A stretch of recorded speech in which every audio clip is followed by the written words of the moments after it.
Hello student, apex के online coaching में आप लोग का स्वागत है। आगे हम लोग देखेंगे, हम लोग मोशन में पढ़ रहे थे। मोशन में हम लोग पढ़ लिए थे, सर्कुलर मोशन पढ़े थे।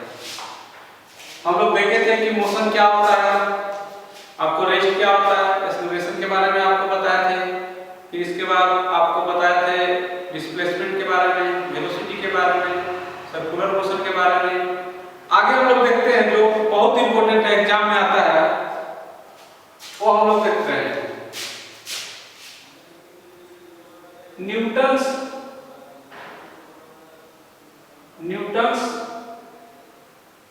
Law of motion. Newton's law of motion के बारे में हम पढ़ते हैं। न्यूटन जो है मोशन से रिलेटेड आपको 3 लॉ दिया था। एक इसका बुक एक प्रकाशित हुआ था, न्यूटन्स का एक बुक प्रकाशित हुआ था, वो 1687 में उस बुक का प्रकाशित हुआ था। उस बुक का नाम था प्रिंसिपिया। तो ये याद रखना है कि न्यूटन जो है 1687 में एक बुक प्रकाशित हुआ था। उस बुक में जो है लॉ ऑफ मोशन के बारे में बताया था कि मोशन के जो है 3 लॉ होता है। तो उस बुक का भी नाम याद रखना है। उस बुक का नाम था प्रिंसिपिया। इस प्रिंसिपिया बुक में जो है न्यूटन जो है मोशन के बारे में एक्सप्लेन किया था। उसने बताया कि मोशन के आपको 3 लॉ है, first law of motion, second law of motion और थर्ड लॉ ऑफ मोशन। तो हम तीनों को जो है एक्सप्लेन करेंगे आपको। तो फर्स्ट जो हेडिंग देते हैं वो है आपको Newton's first law of motion. अब हम लोग यहां से देख रहे हैं कि ये जो Newton's first law of motion है, इससे क्वेश्चन आपको क्या क्या बनेगा, इसके बारे में हम लोग पहले जानते हैं। तो क्वेश्चन तो पहले आएगा कि ये जो Newton first law of motion है, इसका दूसरा नाम क्या है। ये जो Newton first law of motion है, ये first law of Newton first law of motion को हम लोग बोलते हैं law of inertia. Law of inertia या Newton first law of motion को हम बोलते हैं गैलीलियो लॉ। इसको हम लोग गैलीलियो लॉ भी बोलते हैं। Newton first law of motion जो है, आपको एक चीज और है, इसके बारे में क्वेश्चन आ सकता है कि न्यूटन फर्स्ट लॉ जो है आपको फोर्स का डिफिनीशन आपको बताता है कि फोर्स क्या होता है। ये पता कहां से चलता है, ये आपको पता चलता है, यानी कि डिफिनीशन ऑफ फोर्स। ये डिफिनीशन ऑफ फोर्स जो है न्यूटन फर्स्ट लॉ से ही पता चलता है। फोर्स का डिफिनीशन आपको पता चलता है कि फोर्स क्या होता है। तो हम लोग समझते हैं कि Newton first law of motion क्या होता है। न्यूटन फर्स्ट लॉ बोलता है, Newton first law of motion के अनुसार है कि अगर कोई भी ऑब्जेक्ट रेस्ट में है तो वो रेस्ट में ही रहेगा, अगर कोई भी ऑब्जेक्ट मोशन में है तो वो मोशन में ही रहेगा, जब तक कि उस पर कोई एक्सटर्नल फोर्स अप्लाई नहीं किया जाए। यानी कि कोई भी अगर ऑब्जेक्ट रेस्ट में रहेगा, रेस्ट में है तो रेस्ट में ही रहेगा, और अगर वो मोशन में है तो मोशन में ही रहेगा, जब तक कि उस पर कोई एक्सटर्नल फोर्स हम लोग अप्लाई नहीं करेंगे। तो ये बताया था, इसमें जो एक्सप्लेन किया गया था Newton first law of motion में, यही बताया गया था कि अगर कोई भी ऑब्जेक्ट रेस्ट में है तो वो रेस्ट में ही रहेगा, अगर वो मोशन में है तो मोशन में ही रहेगा, जब तक कि उस पे हम लोग कोई एक्सटर्नल फोर्स अप्लाई नहीं करेंगे। तो हम लोग यहाँ पे लिख लेते हैं, डिफिनीशन लिखते हैं कि ये Newton first law of motion जो है ये क्या आपको बताता है। तो हम लोग देखते हैं यहाँ पे, ये बोलता है if an object is at rest,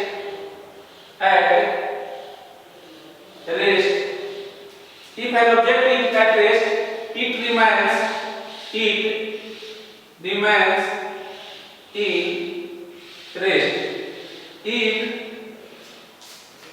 If an object is in motion, then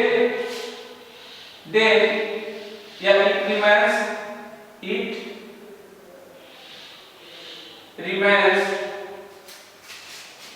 in motion. If an object is at rest, it remains in rest. If an object is in motion, it remains in motion unless an external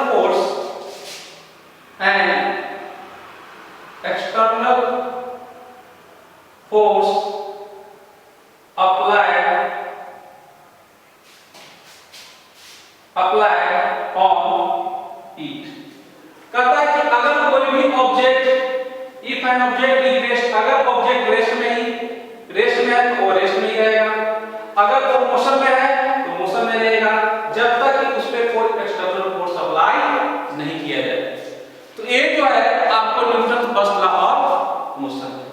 तो Newton first law of motion से यही आपको question आ सकता है कि पहला जो आपको बताए थे कि Newton first law of motion को हम लोग क्या बोलते हैं। Newton first law of motion से आपको क्या पता चलता है, फोर्स का डेफिनेशन पता चलता है। फिर आपको ये भी आ जाएगा एग्जाम में कि न्यूटन का जो 3 नियम होता है, फर्स्ट लॉ ऑफ मोशन बताया था, सेकंड लॉ ऑफ मोशन है, थर्ड लॉ ऑफ मोशन है। तो किस लॉ को आपको गैलीलियो लॉ बोला जाता है? तो एक जो Newton first law of motion है इसको गैलीलियो लॉ बोला जाता है। आगे हम लोग देखते हैं Newton second law of motion, उसके बारे में हम लोग देखते हैं वो क्या होता है।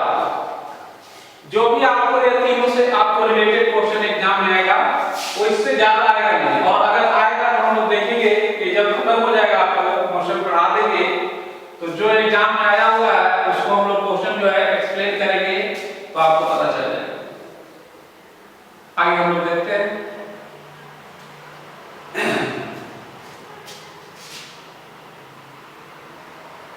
Newton's second law of motion. Newton second law of motion के बारे में हम लोग पढ़ते हैं, ये क्या होता है तो बात समझते हैं आप। न्यूटन सेकेंड लॉ जो बोला था ये बताया था कि जो फोर्स होता है वो आपको डायरेक्टली प्रोपोर्शनल होता है रेट चेंज इन मोमेंटम, यानी कि जितना मोमेंटम में चेंजिंग होगा उतना ही फोर्स आपको बढ़ेगा।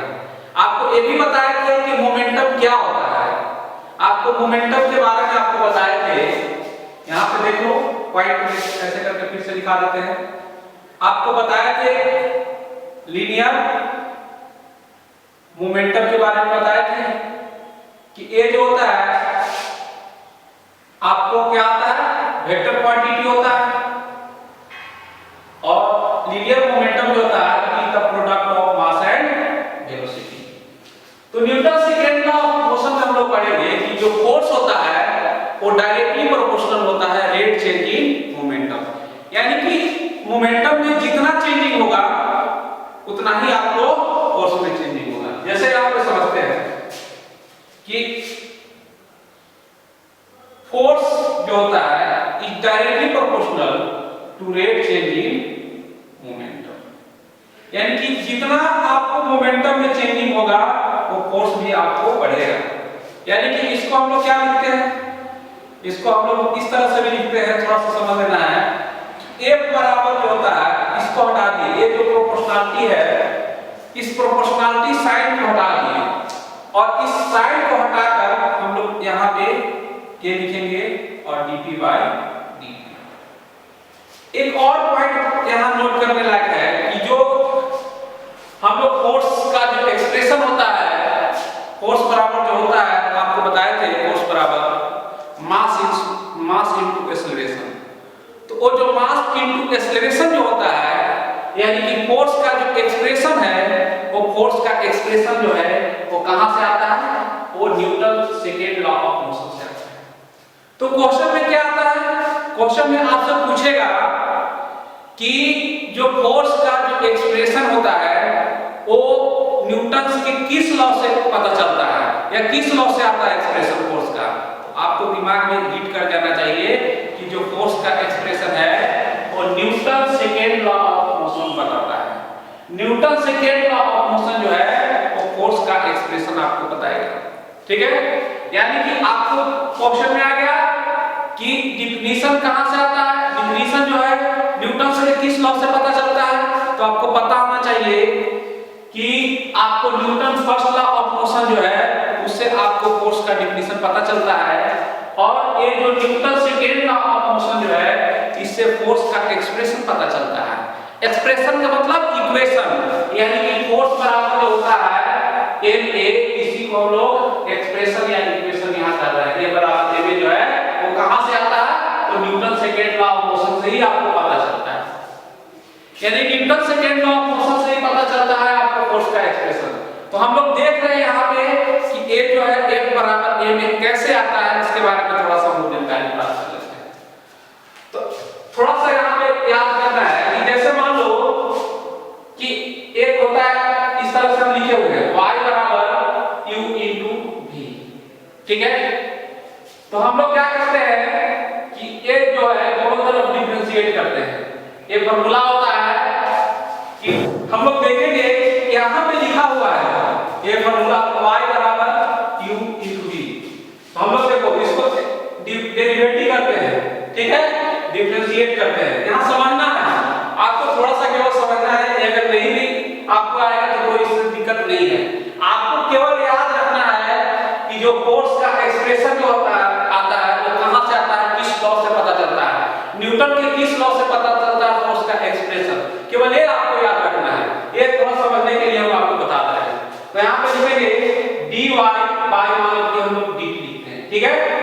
एक बार में इसको बाहर लिखेंगे, इस तरह से लिखेंगे, और यहाँ लिखेंगे dv बाय dt, और प्लस यहाँ पर इसको एक बार u को बाहर रखेंगे, इसको डिफरेंशिएट करेंगे, इसको एक बार बाहर करेंगे और एक बार du बाय dt लिखेंगे। ये आप जो हम लोग +1 में पढ़ते हैं उसके लिए तो इजी होगा, ये आपको समझाने के लिए केवल बता रहे हैं। तो यहाँ पे देखो एक चीज और समझना है कि कोई भी कांस्टेंट चीज रहता है उसका डेरिवेटिव जब करते हैं तो जीरो आता है। तो यहाँ समझते हैं एक k जो है k के बाहर कर लो ऐसे, और यहाँ पे देखो p के जगह पर क्या होता है m भी। तो यहाँ पे लिख रहे हैं हम लोग d m और v और by dt। अब क्या कर रहे हैं, यहाँ पे k लिखे और एक बार हम लोग m को बाहर करते हैं, m dv by dt, और प्लस एक बार हम लोग क्या करते हैं m को बाहर किए, अब v को बाहर करेंगे और dm by dt यहाँ लिखेंगे। आगे बढ़ते हैं, हम लोग क्या किए कि a जो है मास क्या होता है, मास जो होता है कांस्टेंट होता है, और कांस्टेंट का जो हम डेरिवेटिव करते हैं, डेरिवेटिव d का मतलब डेरिवेटिव क्या करते हैं तो वो आपको जीरो होता है, ये याद रखना है। तो a अगर dm का हम किए तो ये तो जीरो हो गया पूरा। तो कोई भी नंबर से अगर जीरो में मल्टीप्लाई करते हैं तो वो टर्म क्या होता है, आपको जीरो हो जाता है। तो बच गया क्या यहाँ पे, एक बच गया बराबर, यहाँ पे देखो यहाँ बच गया k और यहाँ बच गया m और dv बाय dt। और एक चीज बताए थे कि dv बाय dt क्या होता है, तो rate change in velocity, rate change in velocity को हम लोग बता रहे थे कि एक्सप्रेशन होता है, सो एक्सेलरेशन होता है।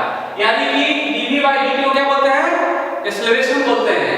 a बराबर क्या होता है, आपको बताए थे dv बाय dt, या आपको ऐसे बताया कि v बाय dt। तो यहाँ पे देखो dy बाय dt के जगह पर a लिख देंगे, तो हो गया k a, यानी कि फोर्स का यहाँ पे हम लोग लेते हैं k का वैल्यू 1 ले लो, तो k = 1 रखेंगे, एक बराबर कितना होगा बाबू, a में, यानी कि आपका जो फोर्स का जो एक्सप्रेशन होता है वो न्यूटन के किस लॉ से पता चलता है? तो आपको जो सेकेंड लॉ आपको बताता है एक्सप्रेशन। तो आपको ये नहीं याद रखना है, आपको ऑब्जेक्टिव में नहीं आया तो आप क्या याद रखना, आप ये पॉइंट याद रख लेना है कि यानी कि expression of force is derived from Newton's second law of motion. Newton's second law of motion. ये केवल आपको याद करना है। यानी कि यहां से क्वेश्चन आपको क्या बनेगा? तो यहां से क्वेश्चन आपको बन सकता है, यही क्वेश्चन आपको बनेगा। और क्वेश्चन क्या बनेगा? आपको क्वेश्चन ये पूछ सकता है, क्या पूछ सकता है? देखो ऑप्शन में आपको दिया रहेगा, आप यहाँ पे इसको हम लोग ऐसे भी लिख सकते हैं, जैसे क्या लिखेंगे? अब इसको मिटा दो।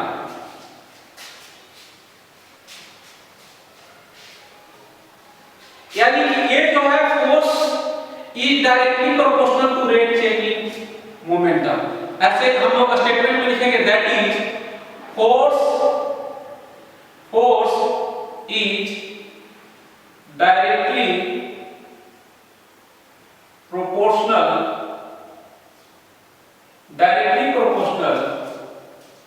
directly proportional to rate change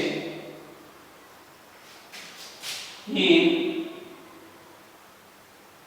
momentum। यानी कि फोर्स, यानी कि Newton second law of motion क्या बताया था कि फोर्स जो होता है वो डायरेक्टली प्रोपोर्शनल होता है रेट चेंज इन मोमेंटम।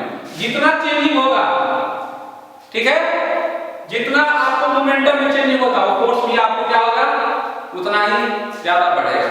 तो ये आपको क्वेश्चन आपको एग्जाम में आ सकता है और आपको दो क्वेश्चन जो है यहां से एग्जाम में कई बार आ चुका है, ठीक है। तो आगे देखते हैं।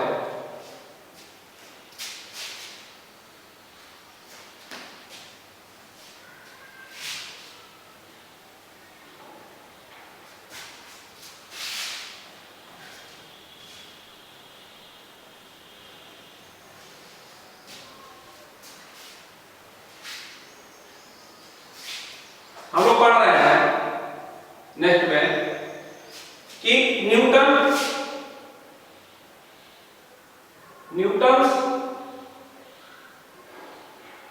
थर्ड लॉ ऑफ मोशन, इसके बारे में समझो, ठीक है। Newton third law of motion के बारे में हम समझते हैं कि ये जो आपको Newton third law of motion है एक क्या होता है।